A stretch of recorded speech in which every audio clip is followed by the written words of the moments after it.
नमस्कार दोस्तों, आज की वीडियो में हम बात करने वाले हैं शीघ्र पतन की समस्या पर। क्या ये सच में कोई समस्या है या आपका सिर्फ एक वहम मात्र है? डिटेल में समझेंगे, जानेंगे कि कब ये समस्या होती है, कब ये समस्या नहीं होती, क्या कारण है, क्या इसका ट्रीटमेंट है जो आप घर बैठे ही कर सकते हैं। तो चलिए शुरू करते हैं वीडियो को और जानते हैं प्रीमेच्योर इजैकुलेशन यानी शीघ्र पतन के बारे में। सबसे पहली बात, क्या ये वहम है या सच में समस्या? इसको समझने के लिए आपको थोड़ा सा ह्यूमन टेंडेंसी, ह्यूमन बॉडी के बारे में कुछ फैक्ट्स को जानना होगा। अगर हम बात करते हैं ह्यूमन टेंडेंसी यानी ह्यूमन की फितरत, इंसानी फितरत या इंसानी शरीर की कैपेसिटी के बारे में, तो जब भी कोई भी कपल संभोग करता है तो उस वक्त अगर हम सेक्स की एक ड्यूरेशन लेते हैं तो आम तौर पर 3 से 5 मिनट ऐसा देखा जाता है या साइंस के फैक्ट्स बताते हैं। लेकिन अगर सेक्स के दौरान जो डिस्चार्ज है वो सिर्फ 1 मिनट के दौरान ही हो जाए तो उसे प्री मेच्योर इजैकुलेशन की समस्या कहा जा सकता है। अदरवाइज ये प्री मेच्योर इजैकुलेशन की समस्या नहीं होती। अब यहाँ पर बहुत सारे लोगों के बहुत सारे सवाल होते हैं, तो मैं उन सभी सवालों को भी आपको काउंटर करता हूँ और समझाने की कोशिश करता हूँ। जैसे पहला सवाल आता है कि सर कई बार ऐसा होता है कि संभोग करते वक्त कुछ ही स्ट्रोक में डिस्चार्ज हो जाता है। तो यहाँ पर भी मैं आपको बता देता हूँ कि अगर हम स्ट्रोक्स की बात करते हैं तो ऑलमोस्ट 30 स्ट्रोक्स के आसपास तक डिस्चार्ज होना नॉर्मल है, यानी स्वाभाविक है, इंसानी शरीर की एक आदत है या कैपेसिटी है। लेकिन अगर ये 9 से 10 स्ट्रोक में ही आपका डिस्चार्ज हो जाता है तो ये आपकी समस्या हो सकती है।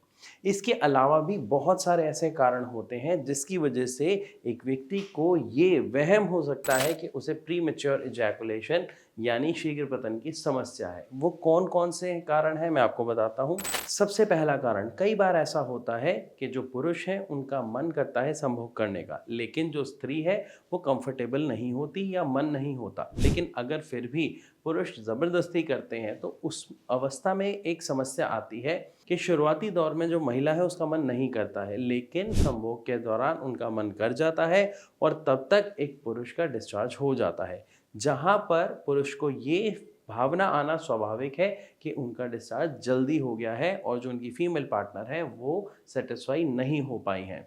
तो इस वजह से भी बहुत सारे हमारे जो पेशेंट्स हैं, जब उनका कॉल आता है या फिर जब वो अपॉइंटमेंट लेके हमारे डॉक्टर से यहाँ पे मिलने आते हैं तो अक्सर वो अपनी इस समस्या का जो विवरण है हमें देते हैं। तो इस चीज़ को आप दिमाग से बिल्कुल निकाल दीजिए कि इसको आप शीघ्र पतन की समस्या कह सकते हैं, क्योंकि यहाँ पर आपको ध्यान रखना है कि जब दोनों पार्टनर बिल्कुल अग्री हो, दोनों का मन हो, तभी संभोग करने में आप इंजॉय कर पाएंगे। अन्यथा आपको ऐसी मिसकंसेप्शन यानी आपको ऐसे मिथ और वहम का सामना करना पड़ सकता है। इसके बाद एक और कारण है जो अक्सर देखा जाता है कि बहुत से लोगों को कुछ पिल्स यानी कुछ दवा लेकर संभोग करने की एक हैबिट हो जाती है या एक इंटरेस्ट आ जाता है।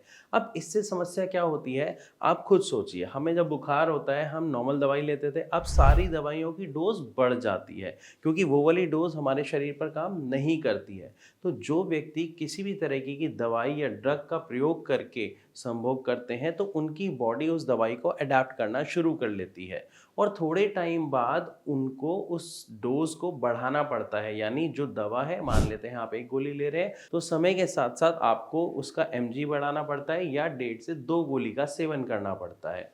और मान लेते हैं अगर आपको किसी दिन वो ड्रग नहीं मिलता, वो दवा नहीं मिलती है, तो उस समय पर आप संभोग करने के कैपेबल ही नहीं होते क्योंकि आपकी बॉडी नेचुरली रिस्पॉन्ड करना बंद हो चुकी होती है। तो ऐसी अवस्था में भी बहुत सारे लोगों को बहुत सारे मिथ हो जाते हैं कि उनको कोई समस्या हो गई है या प्रीमेच्योर इजैकुलेशन की समस्या है या और कोई समस्या है, लेकिन वहाँ समस्या नहीं होती है। समस्या केवल ये है कि आप अपने शरीर को उस दवाई का आदी बना देते हैं जिसके बिना आपका शरीर रिस्पॉन्ड करना छोड़ देता है। तो ये कुछ ऐसे कारण थे जो आम तौर पर ज्यादातर व्यक्तियों को देखने को मिलते हैं। अब बात कर लेते हैं कि अगर हम इसके ट्रीटमेंट के बारे में बात करते हैं तो आप सबसे पहले कुछ घरेलू नुस्खे अपनाइए। जैसे आप डाइट को अपनी डाइट में बढ़ा दीजिए, यानी दूध, दही, घी, छाछ इनका सेवन करना थोड़ा सा बढ़ा दीजिए। इससे क्या होगा कि आपकी जो स्पर्म प्रोडक्शन है वो अच्छा होगा। साथ ही साथ आप कुछ योगासन का सहारा ज़रूर लें, जैसे हल आसन, भुजंगासन, सर्वांगासन। अब जब आप ये आसन करेंगे और डाइट अपनी अच्छी रखेंगे तो आपका डाइजेशन अच्छे से होगा, आपकी बॉडी के सारे ऑर्गन्स ठीक से वर्क करेंगे और आपको जो मिथ है वो मिथ आपको ख़त्म होता हुआ दिखाई दे जाएगा। लेकिन अगर इस डाइट के बाद, योगा यानी एक्सरसाइज के बाद भी आपको कुछ ऐसी समस्याओं का सामना फिर भी करना पड़ रहा है, तो ध्यान रहे ऐसी मेडिसिन यानी ऐसे ट्रीटमेंट का सहारा लें जिनका कोई साइड इफ़ेक्ट नहीं होता। और ऐसी मेडिसिन होम्योपैथिक मेडिसिन होती हैं, इसीलिए बहुत सारे हमारे जो पेशेंट्स हैं हमसे मिलते हैं और हम यहाँ यानी भारत होम्योपैथी में पेशेंट के अकॉर्डिंग दवाई को कस्टमाइज़ करते हैं ताकि उनको बेस्ट रिजल्ट्स मिल सकें। फिर भी अगर अभी आपके मन में कोई सवाल रह गया है तो आप अपना सवाल कमेंट के द्वारा हम तक पहुंचा सकते हैं, या फिर आप नीचे दिए गए नंबर पर डायरेक्ट कॉल करके भारत होम्योपैथी के डॉक्टर से बात कर सकते हैं। वीडियो अच्छी लगी हो तो लाइक ज़रूर करें। ऐसी और वीडियोस के लिए हमारे चैनल को सब्सक्राइब करना बिल्कुल ना भूलें।